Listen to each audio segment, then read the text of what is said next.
Stop by the firing range before you meet with the director. Our lab boys will have a present for you. Would you like an escort? I know the way. Go about your business.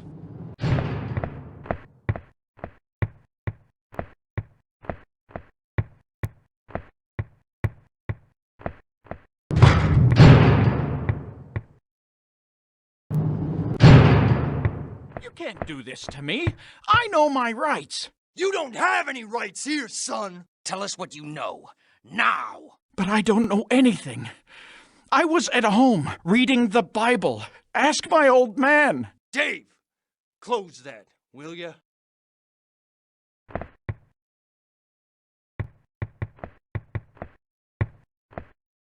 Now, where were we?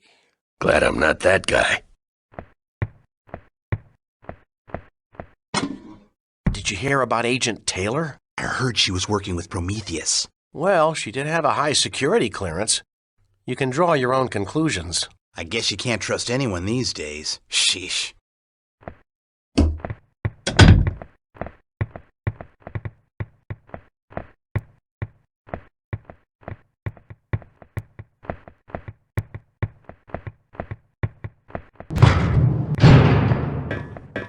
I was told you have something for me. Oh yes, come in. The Army has asked us to test out a new weapon for them. The Objective Individual Combat Weapon, or OICW for short. Are you familiar with it? Yes, I've heard of it. But everything I've read suggests it won't be available for several years. Yes, that's the Pentagon's official stance. In reality, though, the Army is much further along in its development than the general public is aware of. I see. Let's try it out, shall we? Of course.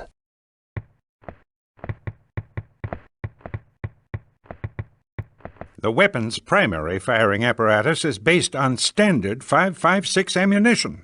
As with your M4, the OICW has single-shot, burst-fire, and full auto firing modes. Try them out on the target in stall number 4.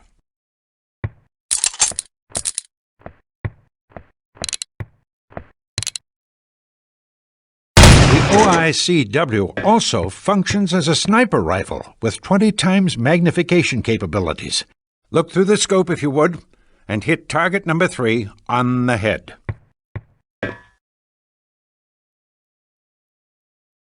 Nice shot. Notice the tactical readout available in the scope view. In the upper right corner is your rangefinder. In the lower right corner is your ammo count for both 5.56 ammo and grenades. In the lower left corner is a menu, which allows you to choose between weapon, laze, range plus, range minus, and night vision. You can cycle through and select options in the menu using the weapon's special 3 and 4 keys, respectively. Night vision is just what it sounds like. Selecting it turns your scope into a pair of night vision goggles. The weapon entry allows you to choose between 5.56 ammo and grenades. Select laze when aimed at the target in stall number 2. When you select laze, a red dot will appear in your view. Line up the crosshair with the red dot to calculate the correct arc for your grenade launcher. Now, destroy the target with a grenade.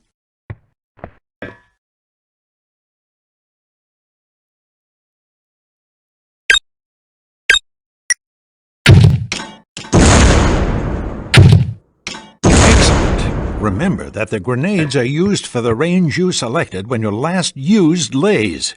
If the rangefinder decides that the distance is too close, or if you haven't selected laze, the grenade launcher will not fire.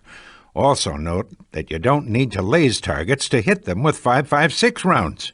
Use range plus and range minus to target your grenade in front of or behind your desired target for radius damage.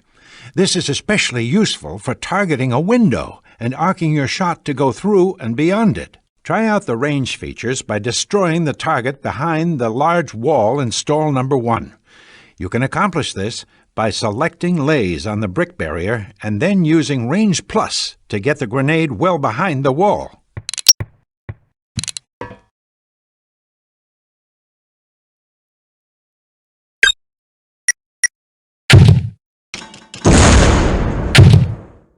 Good work. The OICW is also equipped with a threat bracket. When you sight in a target, the weapon assesses the threat and highlights enemies in red brackets to identify them as a danger to you. Civilians and innocents are unmarked by the bracket. Our good friends Randy and Richard here will help demonstrate this feature. Look down to the end of the firing range. Notice how Randy is marked as a threat, since he is carrying a weapon, while Richard is not. This thing has everything but the kitchen sink. Indeed it does. Feel free to practice on the firing range until you get the hang of it. It's a lot to take in all at once. Will do. And be careful with that thing. It's a multi-million-dollar prototype, and the Army wouldn't take too kindly to it falling into the wrong hands. Understood. I'll take good care of her. I'm sure you will. Whenever you're finished here, the director will see you in the secure conference room. Thanks again.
The director is expecting you, sir. They're waiting in the bubble.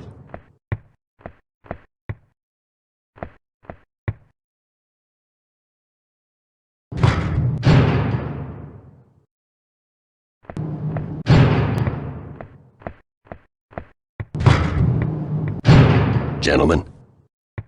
All right. 1, 2, 3, go.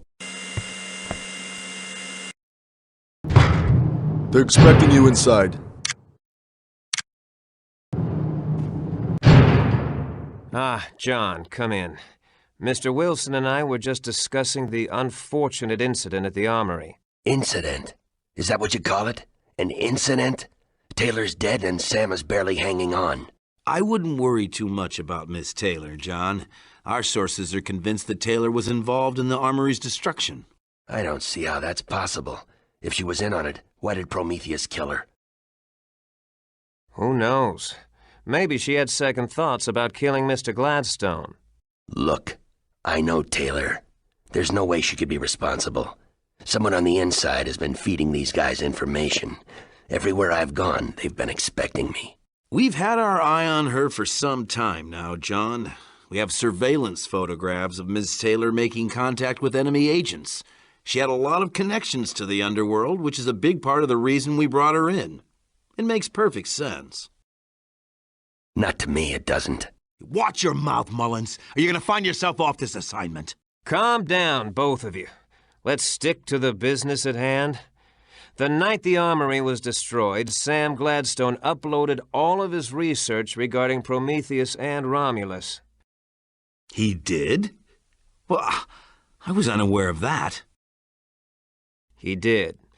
But the file transfer was interrupted by the explosion. Fortunately, our techs managed to get most of it. And? It seems that Mr. Gladstone uncovered Promethean operations in Kamchatka. He traced Dr. Dmitry Sestrigor, an old protege of Dr. Ivanovich, to a weapons plant hidden in the mountains there. We believe he's the man responsible for Romulus.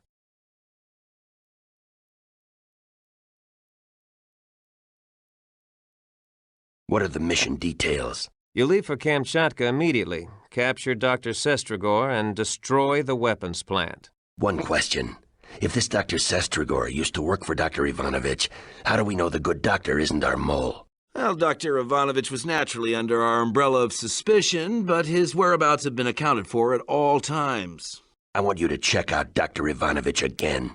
I still think Taylor's innocent in all this. We'll take it under advisement. Yeah, you do that. Good luck, John. We're all counting on you.